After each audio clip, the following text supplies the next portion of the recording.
Here's what's happening right now. Communities in Oswego County and beyond are rocked after learning the Fitzpatrick power plant will shut its doors for good. How many jobs are lost and how will it impact the economy? We are taking a closer look straight ahead. Because it turned out police were everywhere. Yes. They were watching what you were doing. Yes. Tonight, an NBC-3 exclusive, the shooter of Syracuse officer Wally Howard says he understands why police and the community don't want him ever released from prison. And now's the time to switch if you're thinking about changing your Medicare coverage. Right now, officials with ACR Health are here to take your questions and concerns. The number to call, 477-9480. We'll check in with the answer desk coming up. This is NBC-3 News at 6. Good evening, I'm Matt Mulcahy. And I'm Lisa Spitz. We're moving to our top story tonight at 6. Continuing coverage right now of the big announcement that Fitzpatrick plant will be closing its doors for good. The plant has been a major source of power and a fixture in the town of Scriba in Oswego County for about 40 years. Hundreds of workers are devastated, wondering what's next after this stinging decision. Here's what we know as of tonight. The plant's closing will affect about 615 workers in Oswego County. Half of those will be laid off. The other half will be given at least a chance to pursue their career at other Entergy locations. In addition, Oswego County will now miss out on millions of dollars in taxes that the plant was paying out. Now at 6, our Alex Rusilla joins us live from Scriba. He spoke with several businesses in the area about what it will mean for them to have the plant close. Alex. Matt, this announcement has been dreaded for months here in Oswego County by many people. Fitzpatrick impacts businesses throughout the area, just like this diner here on Route 104 in Scriba. This diner is a little bit more than 1 mile away from the nuclear plant that now will soon be closing down. At Coffee at Lori's, breakfast has been cooking here since 1997. Home fries are a local favorite.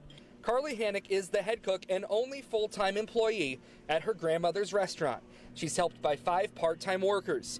The closing of the Fitzpatrick nuclear plant will hit this diner hard. It's devastating. On weekends and during round-the-clock shutdowns, Coffee at Lori's regularly sees workers coming in from the plant. Thousands of dollars are spent at this diner every year by employees. Hannick says they'll likely need to cut back on an already thin staff. It's going to hurt more people than just the employees there. Absolutely. All of Scriba is going to be affected. Even if many of the workers do stay in the area, Coffee at Lori's will still be hurt. Hannick says it'll be impossible for them to find a comparable paying job nearby. They're like the only educated people in Oswego, so if there is nowhere else for them to go. There is nowhere else for them to go. You're going to see an awful lot of for sale signs, and these poor guys are going to have 5 part-time jobs. Depending on how bad business gets in the future and how expensive it is to stay open, shutting down may be the only realistic option for this small family-run diner. It's possible. It is possible with minimum wage the way it is and everything, and that it may just close us. Absolutely. Matt and Lisa, the bigger concern for many business owners here than the loss of customers will be the likely increase of taxes they'll then need to pay. One point I was bringing up was how much will this increase, first off, when will you find out? Will this increase come to you, and exactly by how much? And the answer to those questions were, we don't know, and we certainly don't want to. For now, we're live here in Scriba in Oswego County. I'm Alex Rusilla.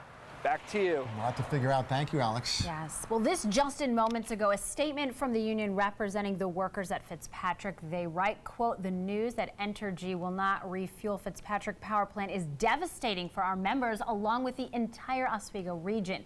Entergy engaged in a high-stakes gamble with New York State using Oswego and our members as a poker chip, and they didn't get the results they desired," end quote.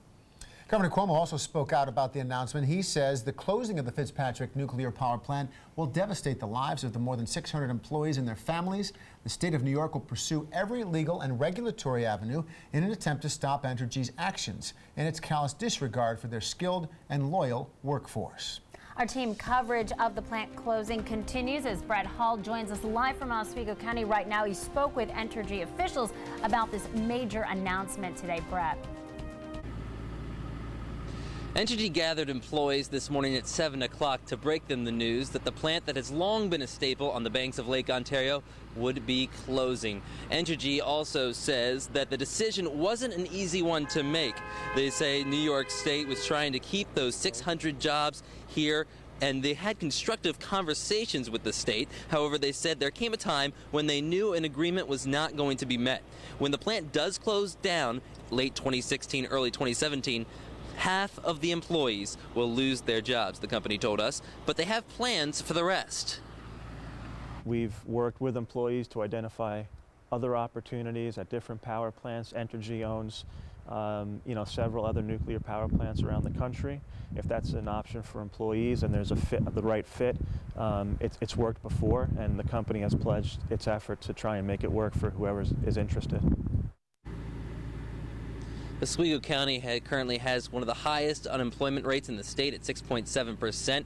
Entergy also says that they don't plan to close any more plants. They recently, or I guess I should say they're currently in the decommissioning process of a plant in Vermont, and they recently also announced the closure of a nuclear plant in Massachusetts. Reporting live in Scriba this evening, I'm Brett Hall.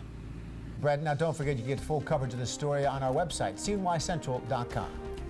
We have developing news tonight surrounding the Legionnaire scare at St. Joe's Hospital in Syracuse. Senator Schumer is calling for $500 million in federal money to help research the disease and create better regulations for testing the water. This comes after the state has seen an increase of the number of Legionnaire's cases in the last 6 months, including 3 patients at St. Joe's Hospital, one of whom has died.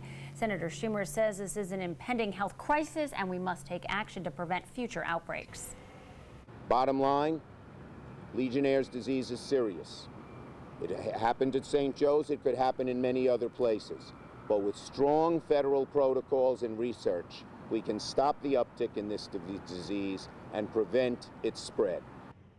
And we got this new information about an hour ago. St. Joe's did not get the test results as expected by the state health department by the time of closing today. And of course, we will update you as soon as those results become available.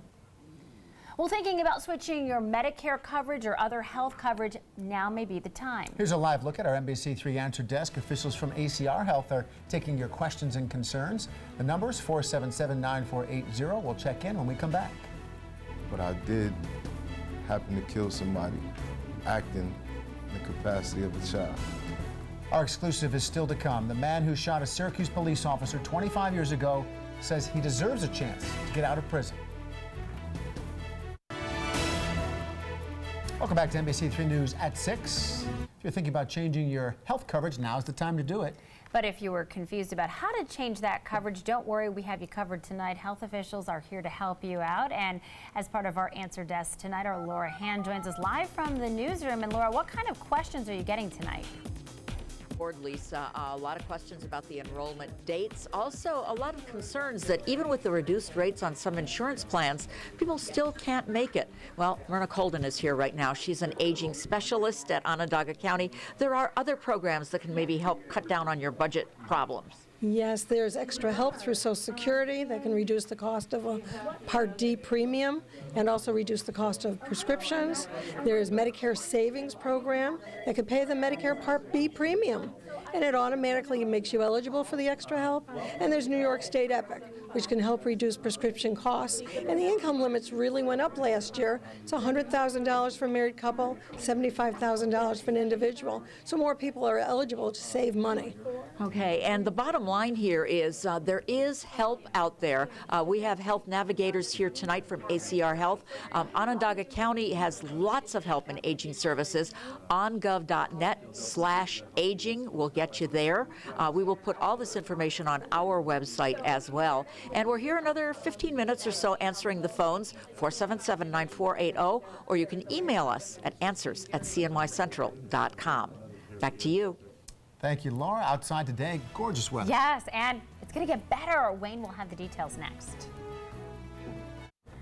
Wayne is live outside right now with a check on your full forecast, and we're looking for a repeat. It was gorgeous today. Well, it's election day tomorrow. Yes. We know it's November intellectually, Wayne, but boy, it feels like, I don't know what, maybe early September right now. Oh, it sure does, doesn't it? It's almost like we're going backwards in time. And Elise, I know you're looking for a repeat, which obviously means you want another great looking day, another fantastic day like we had today. Well, we can't do it exactly like today, okay? But guess what? It's going to be even better because we're going to warm it up about another 5 or 10 degrees for tomorrow. How about that? And we're going to love this weather over the next several days. Here's a look at what's going on outside right now. Stanley Law Sky Watch overlooking the city, looking off to the south with the Stanley Law camera, and it's nice and quiet. Skies are clear to partly cloudy. Here's live triple Doppler radar brought to you by Cayuga Community College, and we got the scans going right now. And again, we are nice and quiet right now. We're going to be nice and quiet for the next several days to come. What a fantastic weather pattern we've got coming up. Here's a look at what I'm looking at for temperatures hour by hour as we head out through the overnight. And to start out today, tomorrow morning early on, 8 o'clock this evening, 51, 49 degrees by 10. By midnight, we're down to about 47. And then we're continuing to ease our way on down. About 6 o'clock tomorrow morning, now we bottom out. Overnight low at about 43 degrees, and we're on the way up from there. Of course, tomorrow is election day, as Matt just mentioned. Here's what I'm looking at. We're going to start out tomorrow morning very early on in the mid-40s, working our way up through the 50s, and with the sunshine, how about a mild afternoon high in the upper 60s tomorrow? Keep in mind the normal high temperature this time of year is 53. Here's my 5-day temperature trend for you. 69 for a high tomorrow. 70 Wednesday, 68 Thursday, 70 degrees on Friday. Notice, of course, a change in here as we head on into the weekend. It gets colder, more chilly. 53 for a high on Saturday, but again, that's normal for this time of year. So here's a look at our futurecast. From this evening through the overnight tonight, high pressure in control, slowly moving away. We stopped the map at about 8 o'clock tomorrow morning. High pressure is now sliding to the east of us. That puts us into a little more of a southerly wind. That'll take some of the warmth out here, slowly start to work its way on in. 8 o'clock tomorrow night, the warm front is now up to our north. We continue to warm on up, basically for the next several days, as you saw in that 5-day temperature trend, 65 to 70 degrees for the daytime highs. Eventually, by the time we get to Friday and Friday night, this cold front will swing on in, bring us a few showers, and push the temperatures down a bit for the weekend. Here's my 7-day weather outlook then.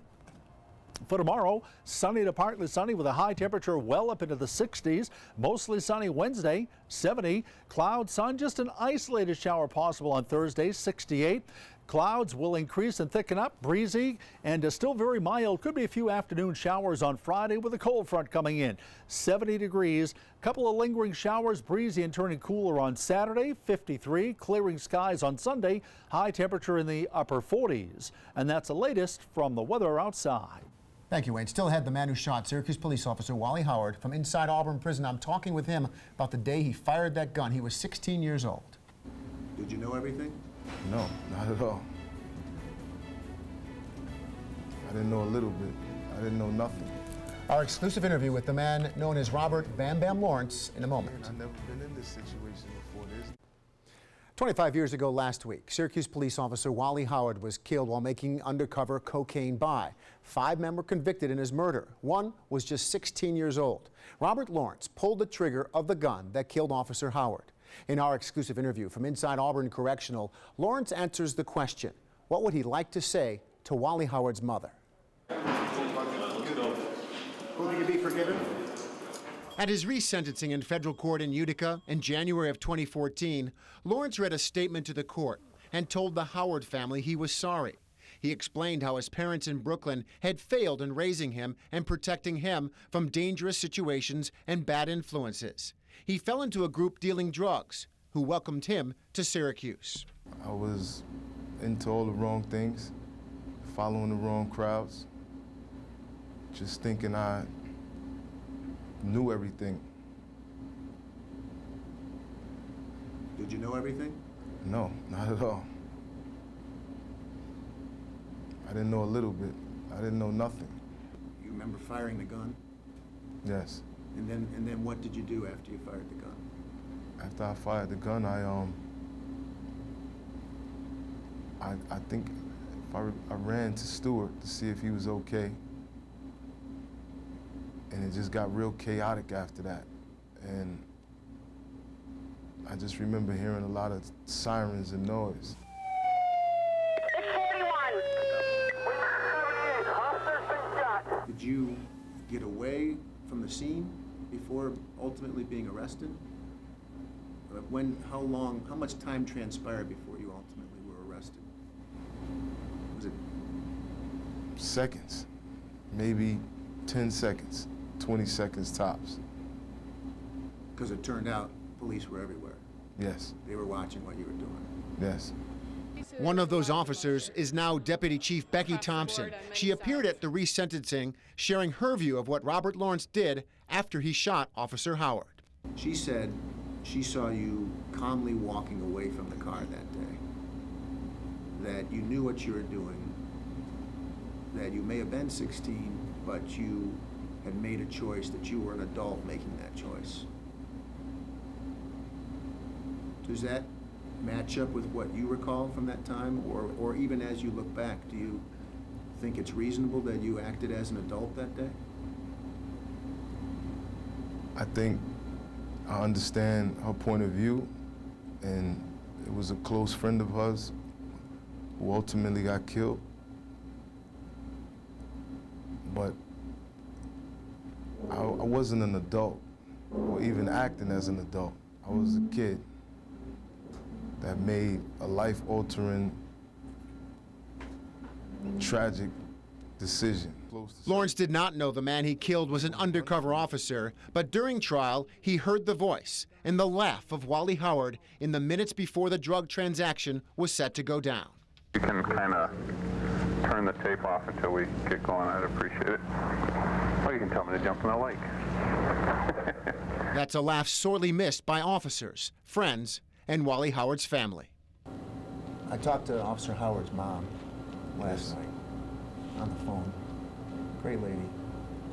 You saw her in court last winter. I mentioned I was coming here to talk to you and asked her if there was anything she wanted me to say, and she said, no. What I'd like to say you wouldn't want to print. Is there something you'd like to say to her? It's so much that I want to say, but I don't think the media does it justice. Like, I'm not trying to prove through the media how sorry I am to her. But at the end of the day, I am sincerely and wholeheartedly, apologetic and sorry for taking away her son. While Lawrence did not want to get into a detailed apology to Mrs. Howard, his attorney says he has sent her a letter saying he's sorry. As of last Friday, Mrs. Howard had not received the letter and told me she has no interest in reading it. Tonight on NBC-3 News at 11, what does Robert Lawrence think about having the possibility of parole?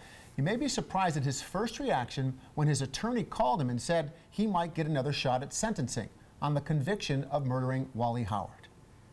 One element that we didn't put in the piece for time was he said, I wasn't old enough to drink, I wasn't old enough to vote, I wasn't old enough to fight in a war, I was a kid that day. The police see it much differently. Right, I was going to say, but he still pulled the trigger and you have to pay the price for that. Something he admits to. More tonight on NBC3 News at 11. That is NBC3 News tonight at 6. Thanks for joining us tonight. I'll see you again for the CW6 News at 10 and NBC3 News at 11. I'm Matt Mulcahy. I'm Lisa Spitz. I'll see you bright and early tomorrow morning starting at 4 o'clock. Have a great night. And of course, you can always go online to cnycentral.com. And if you go online, I have to say you have more pieces in regard to this case. And really, people should go online and look We'll have at the some full of those, interview up there shortly. We'll see you tonight.